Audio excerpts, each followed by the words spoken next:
Adik-adik, selamat ketemu kembali dengan kakak di sini dari Meja Official Kelas Pintar. Hari ini kita akan menghitung cara menghitung gradien ya. Kemarin kita sudah mengetahui cara mencari gradien dari suatu garis. Nah, sekarang kita coba cara mencari gradien dari hitungan ya atau dari rumus. Contoh yang pertama, misalnya, hitunglah gradien yang melalui atau tentukan ya. Tentukan gradien yang melalui titik misalnya ya. Titik O berarti titik pusat yaitu 0,0 dan titik P koordinatnya 4,6. Berapa gradiennya? Gradiennya itu tinggal Y per X aja kalau melalui 0,0. Berarti kan nilai Y di sini adalah 6, nilai X-nya adalah 4. Jadi gradiennya adalah 6 per 4 ya. Karena ini Y-nya 6, X-nya adalah 4, jadi tinggal 6 per 4. Yang kedua, kalau ditanya kita mencari gradien yang melalui dua titik ya. Misalnya, tentukan gradien yang melalui titik A, yaitu misalnya 3,6, dan titik B di koordinat 9,4. Nah, ini berarti caranya gimana kalau melalui dua titik? Rumusnya itu adalah Y2 min Y1 per X2 min X1. Ini adalah rumusnya. Kalau ini tadi ya. Nah, ini Y2 Y1-nya gimana? Y2 Y1-nya sebenarnya bebas menentukan ya. Kalau kalian mau menentukan bahwa ini adalah titik X1 Y1-nya, maka ini adalah titik X2 Y2-nya. Bagaimana kalau terbalik? Boleh juga. Kalau misalnya ini X1 Y1, maka ini X2 Y2. Jadi bebas untuk penentuan titiknya ya. Ibu menentukan dari kakak tuh dari yang X1 Y1-nya yang ini ya. Yang ini titik yang kedua adalah X2 Y2. Berarti Y2-nya di sini adalah 4, Y1-nya di sini adalah 6, X2-nya di sini adalah 9, X1-nya di sini adalah 3. Jadi 4 kurangi 6 adalah min 2, 9 kurang 3 adalah 6. Jadi gradiennya min 2 per 6 atau kita sederhanakan jadi min 1 per 3. Jadi cara menentukan melalui dua titik seperti itu ya. Nah, kemudian ada juga bagaimana kalau misalnya kita sudah jelas ya. Misalnya kalau dari persamaan.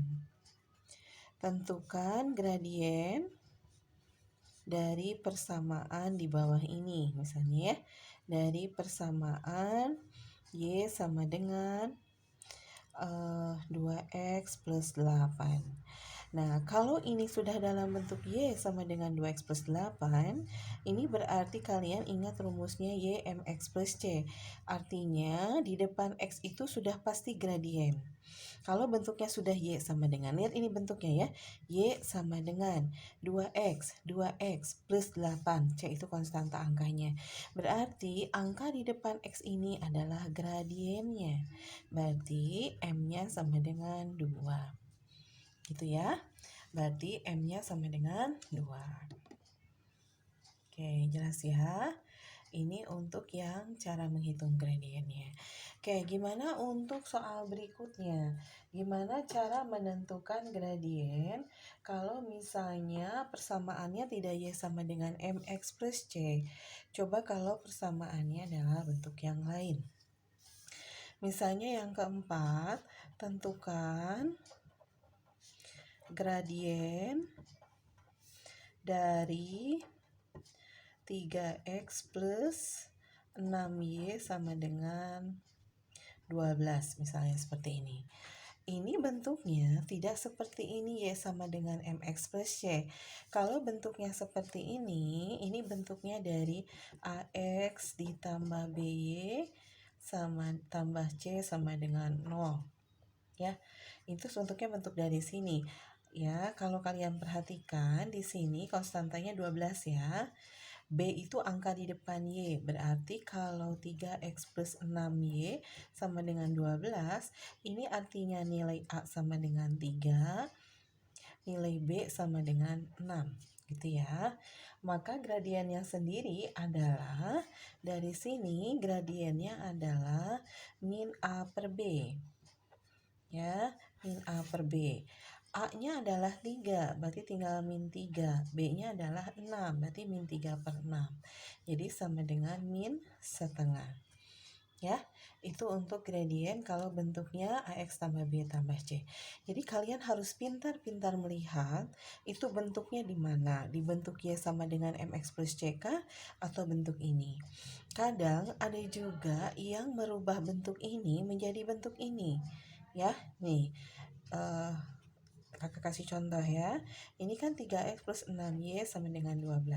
Mau dibentuk ke sini Y sama dengan MX plus C, berarti di sini jadi 6Y, nya 12, 3X-nya pindah ke sini ya, jadi min 3X. Biar ini jadi Y, berarti ini kan harus dibagi 6. Ini jadi Y, ya, sama dengan 12 bagi 6 dikurangi 3 per 6X. Nah, ini jadi Y sama dengan min 3-nya pindah ke sini ya. Min 3 per 6X plus 12 per 6. Oke, ini bentuknya sudah Y sama dengan MX plus C. Maka ini juga adalah gradiennya min 3 per 6 atau min setengah. Sama aja kan ya? Jadi bentuknya silahkan. Lebih enak sih ya bentuknya kayak yang pertama caranya. Jadi kalian tentukan A-nya yang mana, B-nya yang mana, langsung min A per B. Kalau kita merubah bentuknya ke sini, ini cukup lama ya. Nah, itu untuk cara menentukan gradien ya. Oke, nanti kakak lanjut kembali untuk cara menghitung gradien garis yang sejajar dan juga tegak lurus, nanti kita gabung lagi. Oke, jangan lupa subscribe. Assalamualaikum.